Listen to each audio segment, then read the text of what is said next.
Hey everyone, and welcome to another Yogi Misfit Sessions. My name is Danny Pomploon, and I'm your host.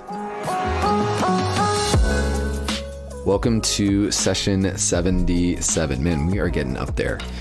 In today's session, I had the privilege and the honor and all the above, all the things to speak to Kelley Carboni Woods. And she's also known as the Peace Mama. I want to say, one of the reasons I love this podcast is because it gives a voice to bigger conversations. One of the, talking to different yogis and just different aspects of the practice. And, I love the conversation that Kelley and I had. We got into things about race and inclusion and diversity in yoga, and we got to hit some sensitive, topics with me as well. And it was just a really cool conversation. And, as we have these bigger conversations, I know that we find ourselves sometimes navigating some spaces that can be a little more, sensitive aspects of how privilege and lack of representation impact our collective experience. So I want to invite you into this bigger conversation with an open mind and an open heart.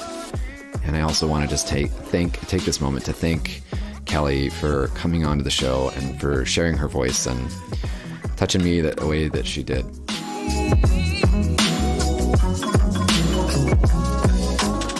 And as always, I want to thank our friends over at SF Yoga Magazine. Without their love and support, we would not be where we're at today with this show. If you love the show, make sure you leave a review on iTunes. There is a link down in the show notes on how to do it. And it really, again, just helps spread the word of the show and keeps conversation going. And that's how we all learn and grow, is by keeping this thing going.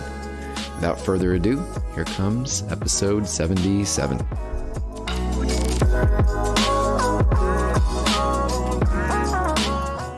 Okay, so we're starting the show over, and Kelley was just telling me that if a bus passes by her house, we lose internet. Yeah. Welcome to city living. How long has this been an issue? I've lived here for 1 year, so not quite a year. Yeah. So Kelley, welcome to the show. I'm so excited to get to talk to you. And you were just saying you had started another social media account, and then I kind of popped up as a suggested. Well, some of the work that I do is helping other businesses, especially like yoga businesses and people who work for mindfulness. And so I manage some social media accounts, and I was on one of those accounts, and it was like, hey, do you follow Danny? And I was like, no, but I should. And so I've been looking, and honestly, I made an assumption that you were a woman because we never spoke and we never talked about gender or anything, but I know someone who spells their name Danni that is a woman. So I just assumed until that day. And I was like, man, look at the assumptions we make based on our previous history. Yeah, totally. That could possibly interfere with our interactions, but anyway. Yeah, totally. I hear it. And people always ask, they're like, why Danny with an I? Like, how did that work out? And it's a really simple and also really cheesy story. When I moved out from home, I went by Daniel, and I didn't want to be Daniel anymore. I was like, no, I'm going to be different. I'm going to be, I'm going to make my own way. And so I started going by Danny, and then I was totally in love with this guy, and he was like, you should spell it with an I. And I'm like, I'm going to spell my name with an I because you said so. Awesome. But it kind of just stuck. It was like, it was a way for me to reinvent myself, I guess. And when I was a kid, I went by Little Danny, and I hated it. I just didn't like it because I was like, no, don't call me Little Danny. I'm not little. Is there a Big Danny? There is a Big Danny. Okay. Yeah, there is a big. Yeah. But he goes by Dan. He goes by Dan. Yeah. And then I was Daniel, at school and whatnot, and then Little Danny at home, and whatever. But that's how the story goes. Right. Okay. Well, cool. Awesome. And it wasn't until later on in life that people are like, girls spell it with an I, and I'm like, I don't care. Oh well. It's stuck. Right. Yeah. So Kelley, you are up to a lot. I know you were saying that you recently took a break, but I mean, you've got your hands, not only are you a mom of two, but you've also got your hands, and I mean, you help out other businesses, you're teaching yoga, you've got a journal, you do some online work, you're doing all the things. Yeah. I was a hairstylist for 13 years, and I closed my salon in August. of last year so that I could just focus on teaching and building community. I started a nonprofit that launched last October.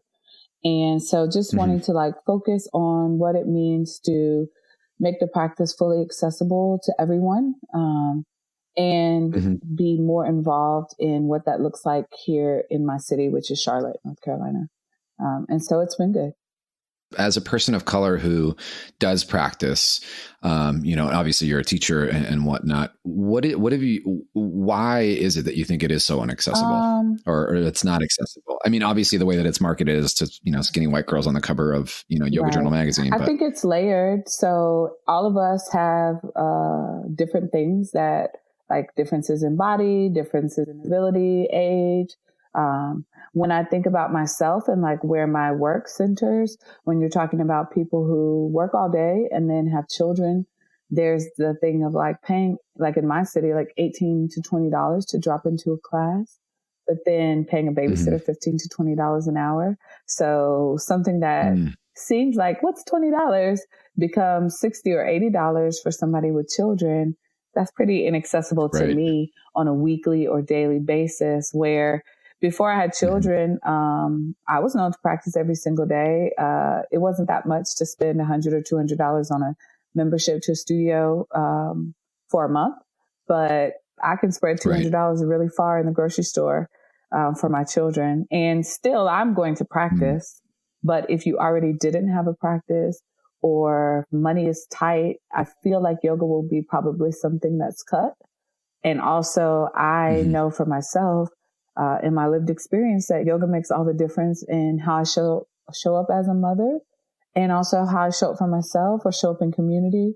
And so, if you add these other layers of like studios that never show a person of color or never show a person in a bigger body or never show someone who's elderly in a wheelchair, these are the places where I end up working. And these are the people I end up working with, because life is stressful for all of us, but yoga is just going to be a mirror of all the other places in life that are difficult. So the same people who don't see themselves in yoga advertisements are also the people who don't see themselves in the general world being shown accessibility to things. And also these are people who face stressors that other people don't have. In the city where I live, 2 days ago, a man was shot at a Burger King trying to help someone in a domestic violence situation. He was a Black male. Yeah. What? And so the tension in my city right now is really high because they tried to paint him as someone who had a gun, which in North Carolina, this is an open carry state. So he had a registered firearm holstered, and he was shot with his hands up. And the part that's delicate and like becomes very much about like respectability politics is that, the police and media tried to paint him as like this questionable, dangerous man. And the police just did what they needed to do to protect themselves. And in the same paper where they reported that, people went back and found an article about him being such a loving community member only a few years ago upon graduating high school, and like how much he gives back. And he's a writer and like works in his community, which none of that should matter.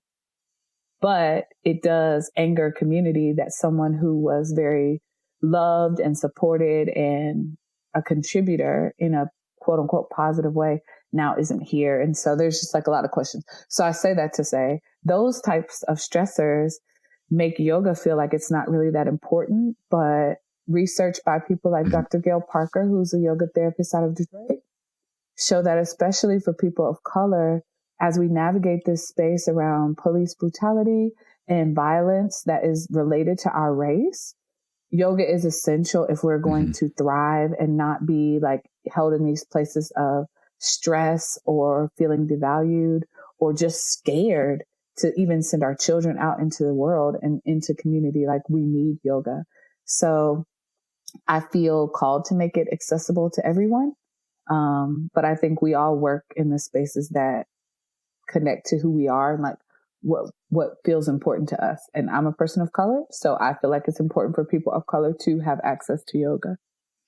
Yeah, absolutely. I mean, there's so many Yes, there's so many demographics and so many different, populations of people that need it. And you're absolutely 100% right. Tensions are really high right now, and not just, North Carolina. I'm sure there, of course, because of the incident, but in the country, we all know that we're going through something, And I think that the more support that there is for everybody, for everyone that feels like they're backed into a corner, and I think what people forget is it's really easy to go on your day-to-day life because you're not a person of color, because you're not a person of, that identifies as genderqueer or whatever it is. You don't have that slew of problems because you don't deal with it. It's just, and it's not that it's your fault. It's totally, I guess you go, that goes more to the conversation of privilege. It's not that it's your fault. It's mainly what you've been conditioned to thinking is fine and is not fine. And who's to say that that's right or wrong, but I do think it is important to educate yourself. And whether you're in the role of yoga educator or movement educator, whatever you want to call yourself or not, it still is important to get a good grasp on it. What do you say to those people that maybe do want to educate themselves on it and want to have a deeper understanding? Where do they start? Well, I feel like if we're talking about in America, because that's where I live and you live. But I'm aware that people might be listening from other places. But when we're talking about living here in America, this country has a really complex history. And the reality that I think a lot of people don't want to face is that we didn't get here on like freedom and sunshine for all.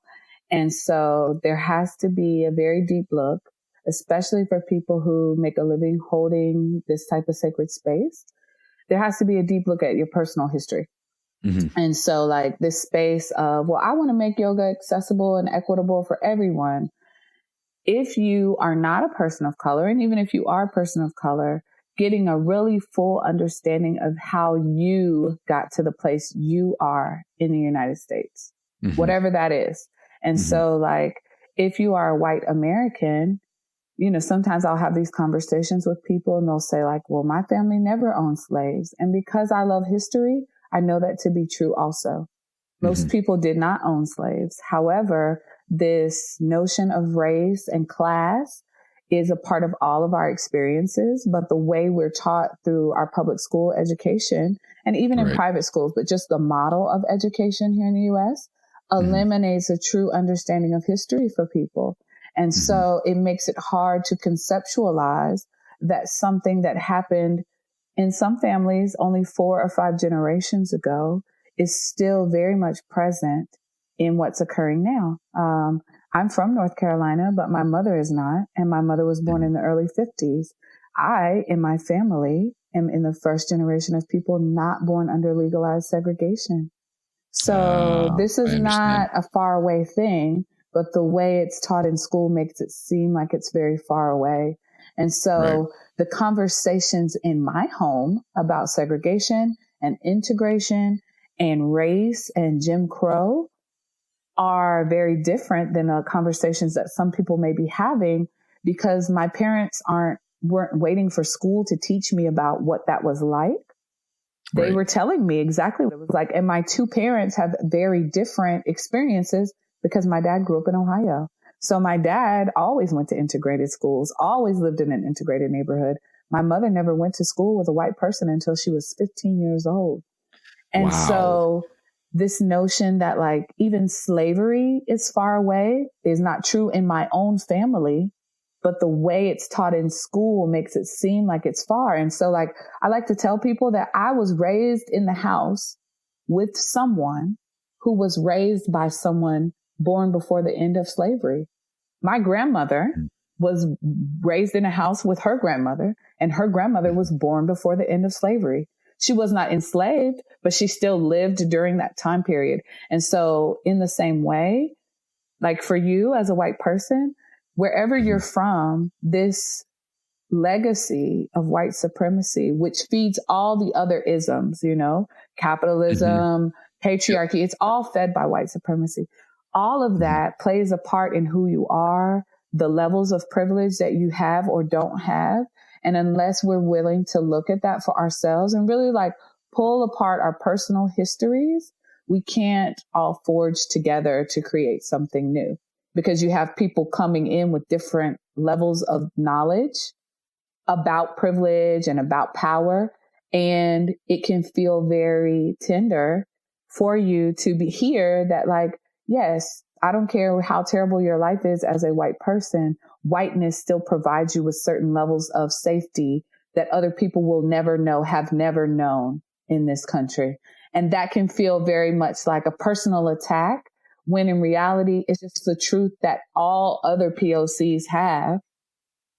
Mm-hmm. And you just haven't had to face or deal with because of this like notion in white supremacy to keep white people separate from their own self-knowledge, to keep them separate from the knowledge of history, and like disconnect you from your humanity. And so I say all the time to people, if it's going to be healed any place, in my mind, it's going to be healed first here in yoga, because wherever you're practicing, the practice is about increasing knowledge of self.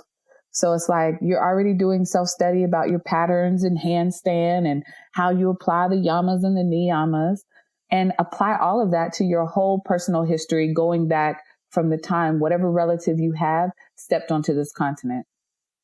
And right. Even before, you know what I mean? And so it just applying that, you should be able to pull it apart. It's just that race and class and gender are such tender subjects because we were brought up to make them tender. They don't have to be, right. You know?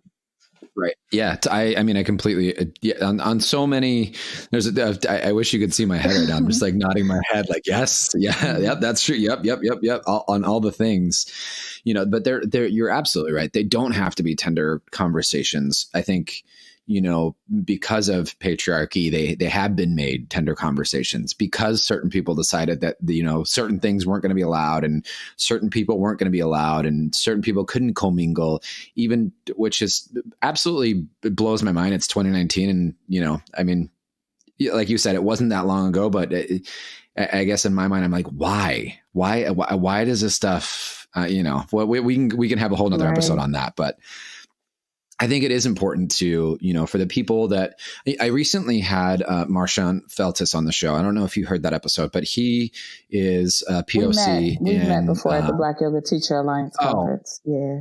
My God, the man is amazing. And, you know, one of the things that I was talking to him about, he was like, well, a lot of people want to come in and say, oh, how can we support? And, you know, yada, yada, yada.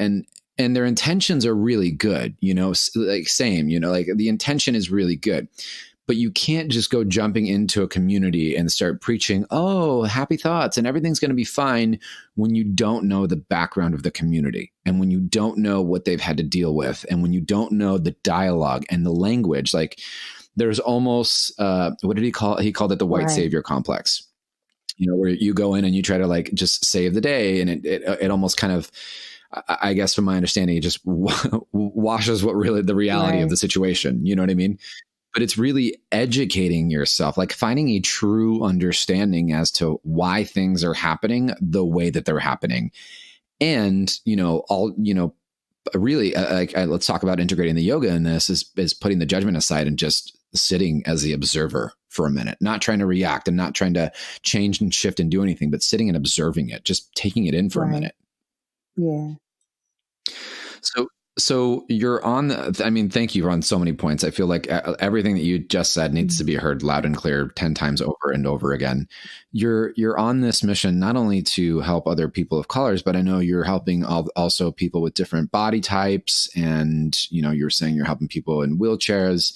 How did that all come about? Was it all just kind of, did you just feel all in the same place? Like, okay, I'm not only a person of color, but I'm not only getting people of color that need my help, but I'm also getting, you know, people from different, you know, body types and, you know, different injuries and whatnot that also. So I would say that my work in like accessible yoga isn't necessarily as deep as it could be. It's just realizing that we all have intersectional places where we identify. And so, you know, like, fortunately, there is a lot of spaces where now you start to see Black and brown faces being lifted up in, you know, the center of what would be considered like yoga culture here on magazines and through social media. And being linked as ambassadors for large brands. I mean, even Marshawn was on the cover of Yoga Journal a few months ago, even though that was kind of like a little sketchy situation when it all came out. Or like you see Jessamine on the front of covers, or like Sarah, Chelsea, Jackson Roberts. Like these people are being presented up front. But even in that space, you know, they aren't necessarily going to highlight a bigger Black person. You know what I mean? Jessamine kind of like hits so many different places around like gender identity, being in a bigger body, and being Black, and being identified as a femme personality. But in general, you know, it's like, well, we'll have a Black person, but please let them be the body type that we're used to seeing. You know what I mean? Or we'll have a person in a wheelchair, but they need to be white and kind of young and still like desirable in a way for us to use that as marketing. And so, you know, working with different people like Diane Bondi or Amber Carnes or even Jivana Heyman of Accessible Yoga, just realizing all the places where people are excluded. Even when we're talking about certain communities, you know, that have the Black community, but that doesn't always feel like a welcoming space for people in the LGBTQ community. Just because they're Black doesn't mean that they are going to feel safe within a space that's for POC. And so, as I work with this nonprofit that I created called The Sanctuary in the City, our goal is to have self-sustaining spaces and offerings for people of color that are based in yoga, but branch out into other ways. And I don't want anyone to ever feel like they aren't welcome within that POC community to come and receive the type of healing spaces and access to services that we're making available. Because like I said before, the more intersections you lay on top of it, the harder it is to access these spaces and the more stress that may be present in a person's life. How active is the nonprofit? Is it just in North Carolina? Is it happening in other cities? Or is that the home only base in Charlotte? It's only in Charlotte. In October, we started our fundraising. In November, we had our first offering. And while we work on it behind the scenes a lot, the reality of our lives is that each of us, every single person on the board has their own lives and work. Many of us are yoga teachers also, and many of us have children. And so trying to find that balance. So, you know, we started fundraising, we had an event, we had really good feedback, and then the holidays came, and then it was New Year's. And so we're just like gearing back up to start offering things again in the summer. But I'm so proud of the work and really looking forward to the way that it's unfolding and opening, because you know, it's just like in any community, you say yoga and people assume you mean a fitness class, and it's many things that aren't fitness. Totally. And so like pulling apart that notion of like telling people like, yes, I do teach yoga. I also am not a fitness instructor. Right. So like just disseminating information too, and explaining, because our nonprofit is focused on creating POC only spaces, which can feel tender for people, because one of the constructs of white supremacy is that as a white person, you should have access to every space. And you've got everything else. Calm down. Right. And there are ways to say that. And also there's this space of, you know, part of what I don't like about like diversity and inclusion in the way that it's presented is that like, it's a group effort and we all need to pitch in and educate one another. And while there is space for that, there's also space to say that POC people have supported the creation of this and maintaining this nation in ways that some people haven't had to. And so like, do I owe anyone education, or can I just be alive and go to yoga class and breathe, and white people gather and learn on their own while Black people gather and heal on their own? And then there are spaces where we can do work together. But, you know, I have been the only person in all kinds of spaces, and it feels uncomfortable. But when you're talking about like, one of the spaces that really informed for me is like, I went to a yoga class the day that George Zimmerman was acquitted. And the teacher happened to be another POC woman. And there were 3 other people in the class besides me that were non-white. And I know why I went to class. I was newly pregnant. I felt super stressed out about the fact that this had happened. And I wanted to lean into the practice that felt important and good to me in terms of grounding and breathing and like moving into what I control and letting go of what I don't control, which is our practice, right? And so the teacher absolutely. gives this wonderful talk about being part of the solution and like really fired up. And the people in class were just like zoned out, like in their own world. Like they didn't care at all. And I appreciated her for speaking to it in the beginning of the class and even in the closing of the class.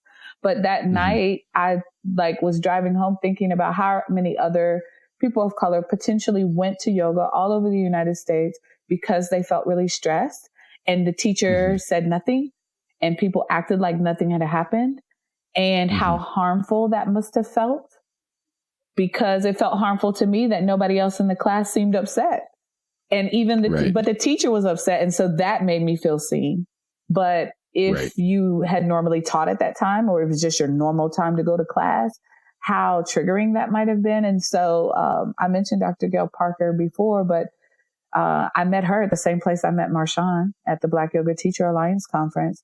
And she does a lot of work around restorative yoga and the ways that it helps with a particular thing called race-based traumatic stress injury, which just simply says that there are things that are based in race that are happening to Black, Brown, Indigenous people every day that feed mental illness, that feed anxiety and stress in a way that white people are not familiar with and don't have to experience.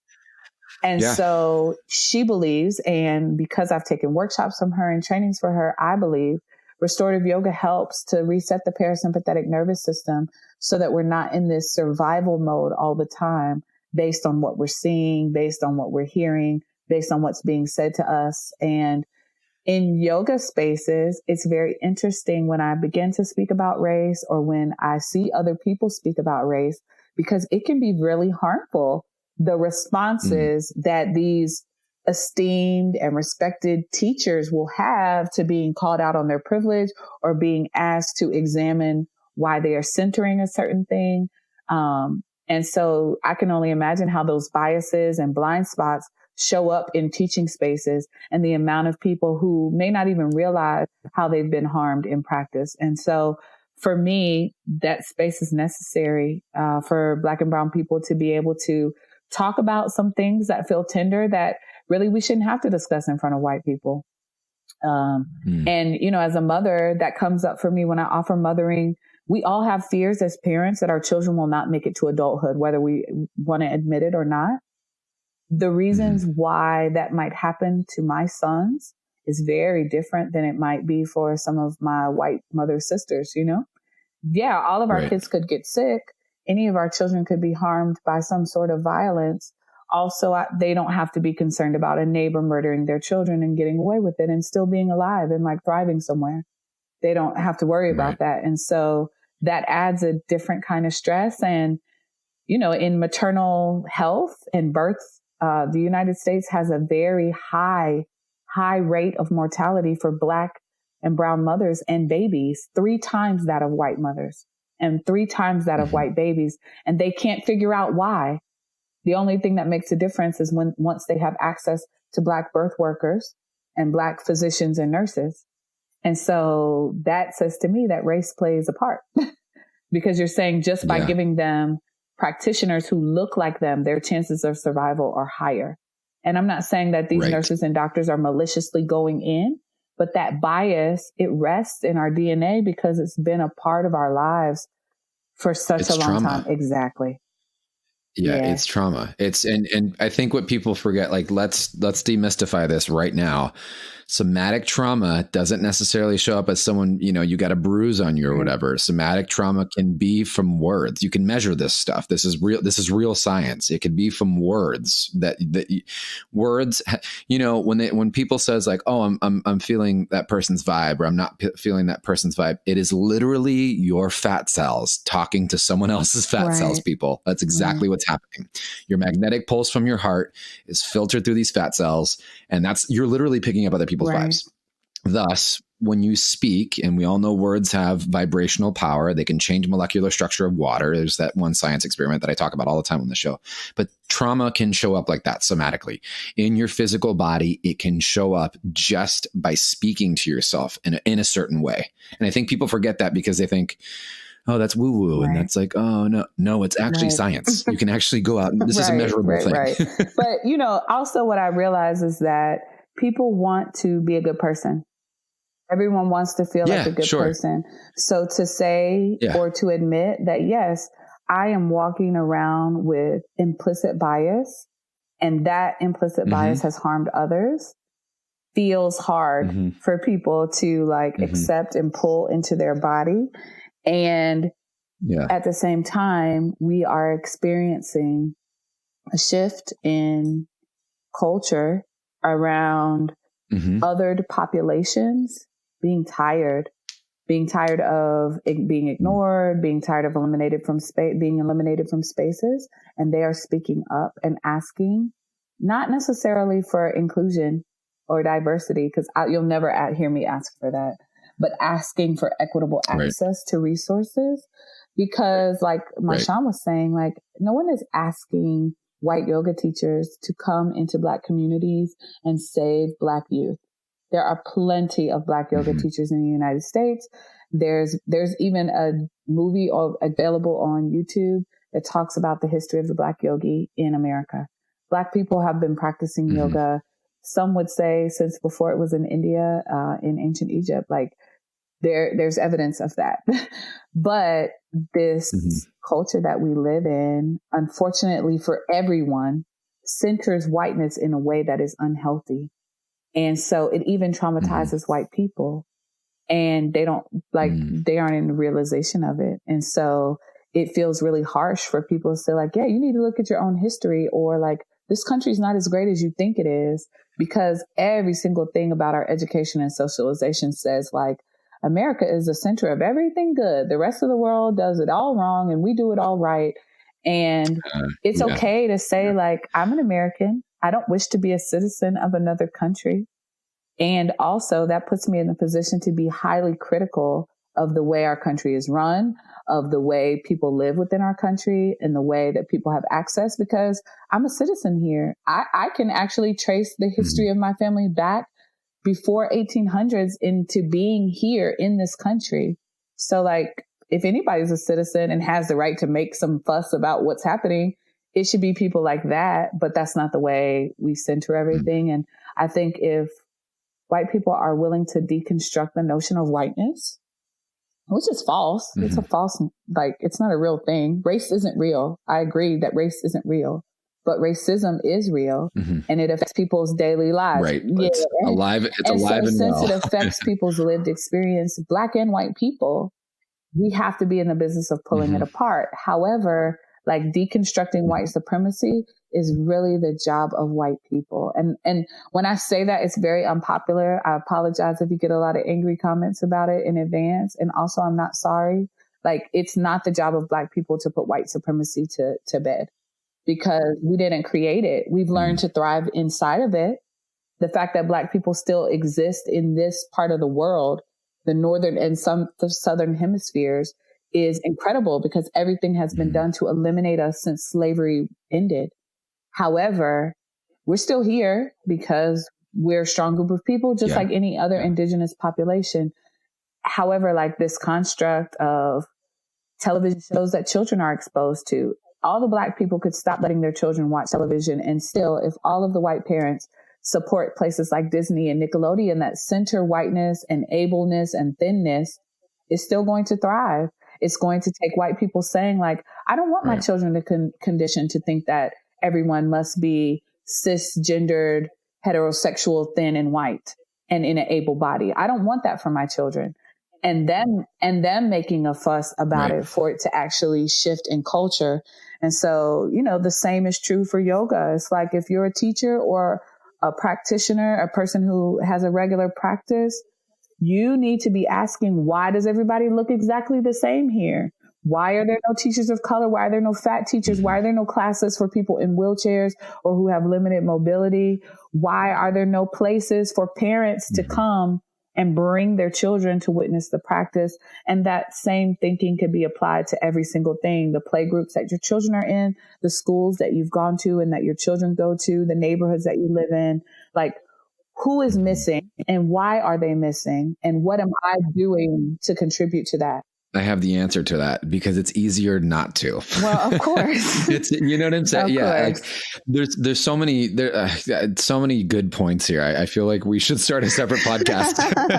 I'm not even kidding. Like, you know, on almost, like, again, demystifying, you know, some of this stuff, but yeah, just because it's easier not to. It's easier not to look at your shit. It's easier not to look at why you're being sensitive and why you're, you know, when you look at the construct of everything, it's easier not to look at your role in this.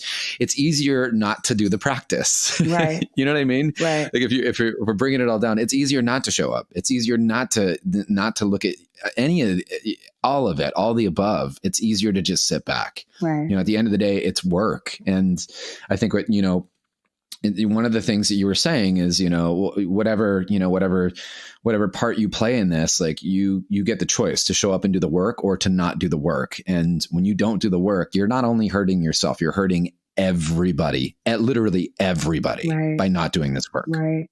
Right.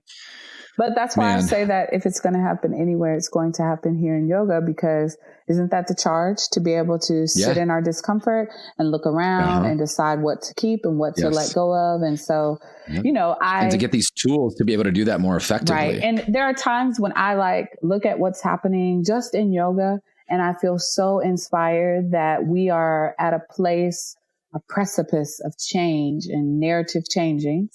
And then, you know, recently there was a list that came out on like a well-followed yoga blog about 19 best movement teachers.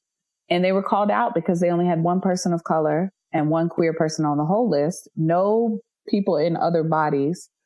And the queer person and the person of color were the same person. And they were called out about it and they doubled down and dug in, and it turned into a real ugly space. And they blocked every single person who came on and questioned. And it was just interesting to watch the way people supported her actions, the creator of that blog. And I just learned like maybe a few days ago, they came out and apologized without actually addressing what they had done wrong. They just said like, we did a thing and it was wrong and we're sorry. And so they're back in a bunch of mess because people came back and said, what are you sorry for? What have you actually learned? How are you going to stop centering? Because that was the main question that I asked and others asked.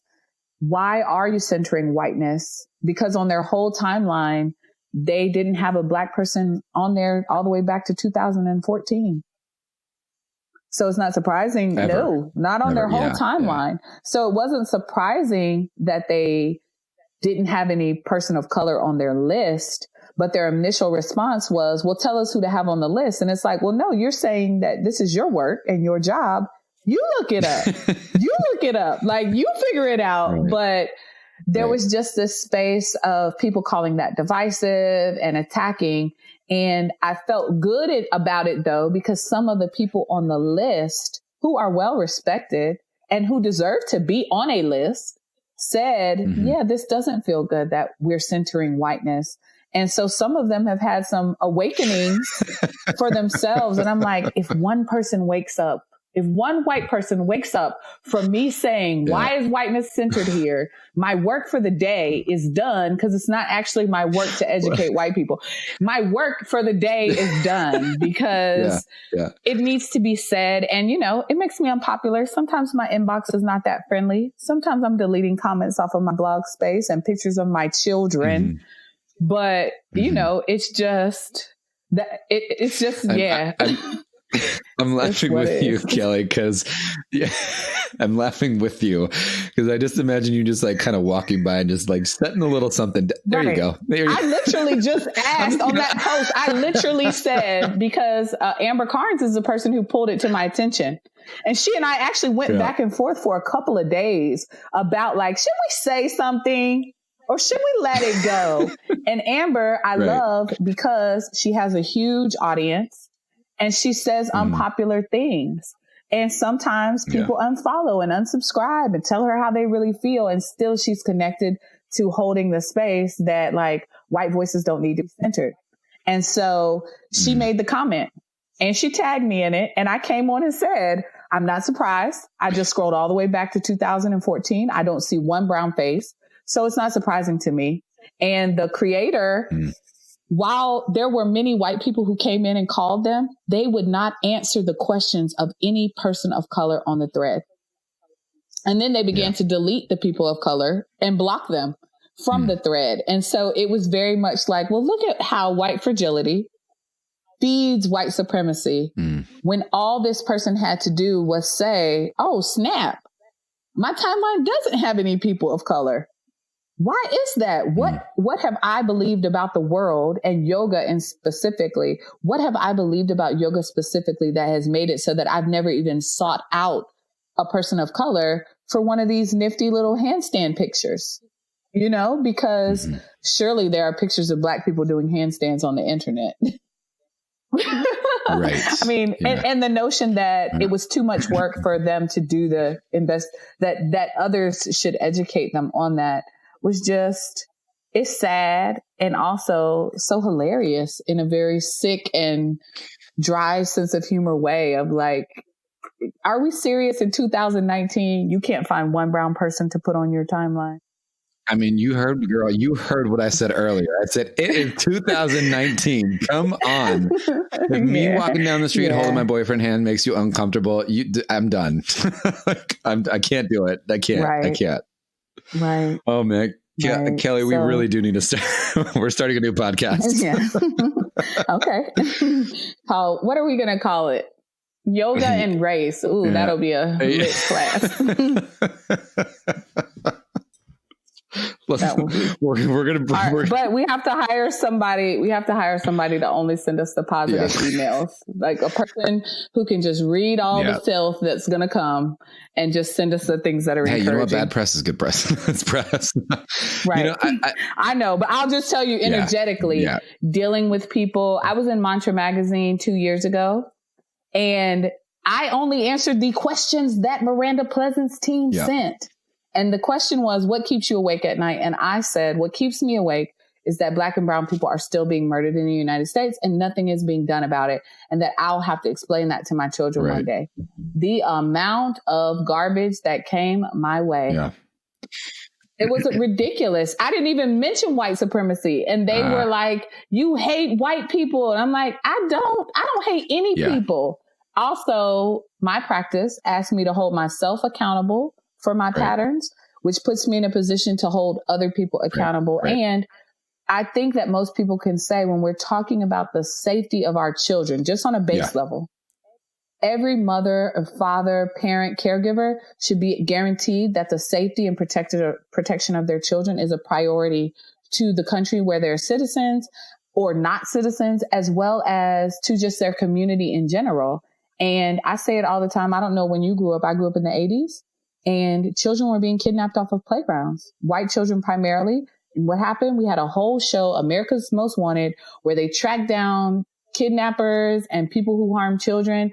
And now as a mother, I don't actually have a true fear that a stranger is going to like come by my house and snatch my kids out the yard, because people know there are consequences to that. But that is because white children were in danger and white parents, especially mothers, were like, no, we cannot have it. And it shouldn't have been.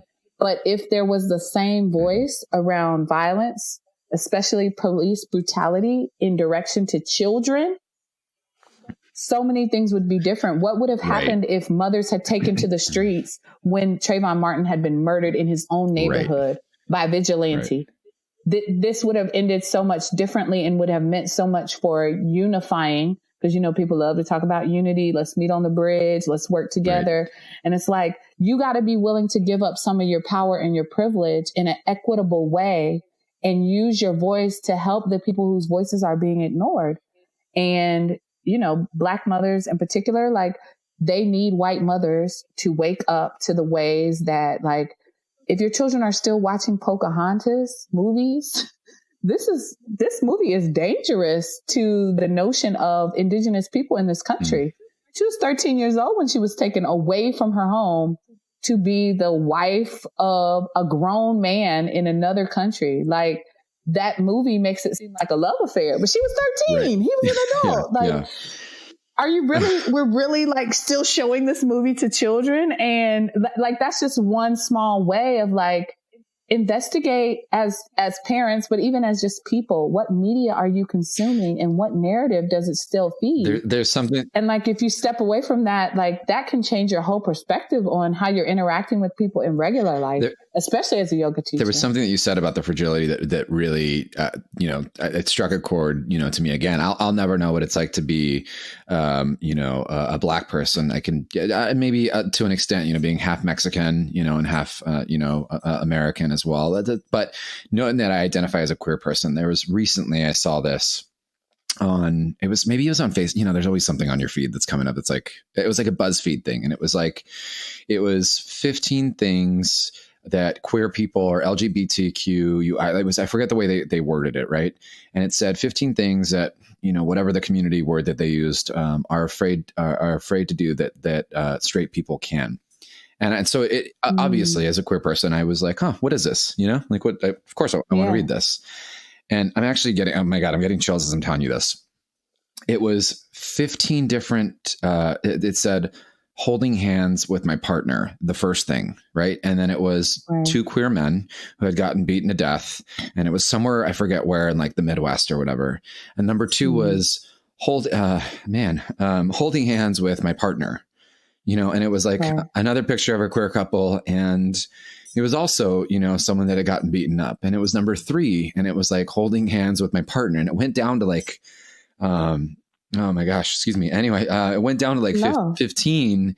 And it just, I think that, I don't want to wrap this up in a pretty little bow because you can't do that because this is such a deeper conversation, but there are struggles for many different communities. And I think that it starts with us, in those communities. It is not our job to try to fix, something else and to do this, but it's our job to do our own work. And it's our job to show up as best as we can every single day. And it's our job to look at our restraints. It's our job to look at the work that we're doing. And it's our job to look at the part that we're playing. And when you don't do that, you're hurting yourself and you're hurting others. Right. I completely agree. I mean, nobody should have to live in fear of something that seems so benign, right? Of holding hands with another person.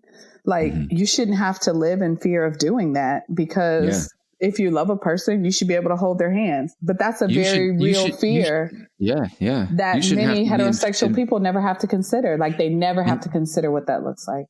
And you shouldn't have to be in fear of getting pulled over. It's just, I mean, I was actually on another podcast last week, and the morning before the podcast, the police just rang my doorbell at 8:00 in the morning. And I was here with my children. We were like just getting up and like just getting ready for breakfast. And like my heart was beating so fast because there's a trauma around police interaction that makes what would look like irrational fear. But before I opened the door, I readied myself to be able to leave my children if I needed to. Like I put on shoes and all these things because I had no idea what they would want, why they were there. And I'm in the full knowing that, I mean, I don't know what could happen, but I'm here with my children and I want them to be safe and I want myself to be safe. And that's trauma that people carry in their body. And so like, even the way that reading that article, like it still affects you. I can hear it in your voice. That's trauma around knowing that even you are not safe. Even if people don't see that you have brown blood in you, if you identify as queer in a certain space, you may not physically be safe as a person. No one should have to live like that. And also, if you are navigating that on a daily basis for whatever reason, you should have access to tools that can offer you some peace. And for me, that tool is yoga.